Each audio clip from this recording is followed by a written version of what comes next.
La biodiversité, c'est l'ensemble des êtres vivants et les écosystèmes dans lesquels ils vivent. Donc ce n'est pas un individu tout seul additionné à un autre individu, c'est vraiment aussi des comportements. Donc la biodiversité, c'est tout ça et l'ensemble des relations qu'ils ont entre eux. Nous, on fait partie des deux initiatives. Une en France qui s'appelle Entreprises engagées pour la nature et une autre initiative qui s'appelle Act for Nature International.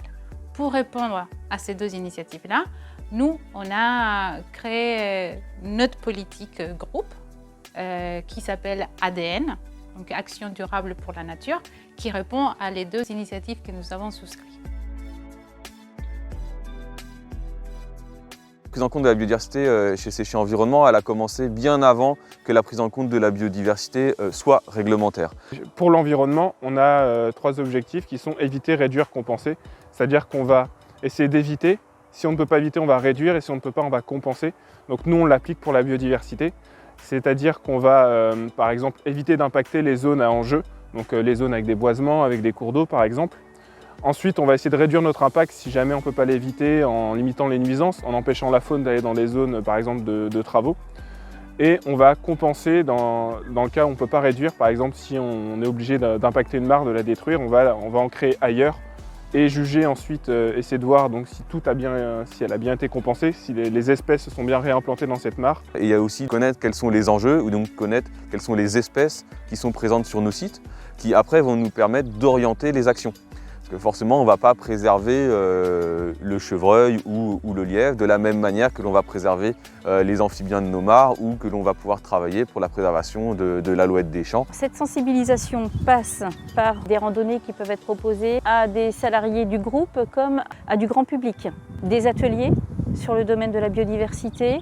Alors comment créer un nichoir, un hôtel à insectes. Donc là, on a quand même presque plus de 20 ans d'histoire sur cette démarche-là.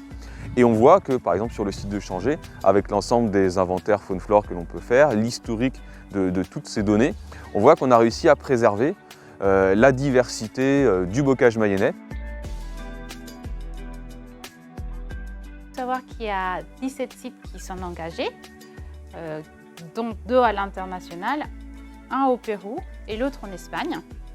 Et il faut savoir également qu'il y a des sites qui souhaitent intégrer la démarche, comme par exemple des sites en Afrique du Sud et au Chili. Donc on a tout type de sites engagés, du site de stockage avec des grandes surfaces foncières vertes, à l'incinérateur qui est assez fortement anthropisé, où là on va avoir des actions donc, de gestion de leurs espaces verts, mais également donc, de sensibilisation. En fait, la protection de la biodiversité, c'est une affaire de tous. J'invite vraiment les gens à regarder la nature autour d'eux, la regarder, la trouver belle, s'émerveiller.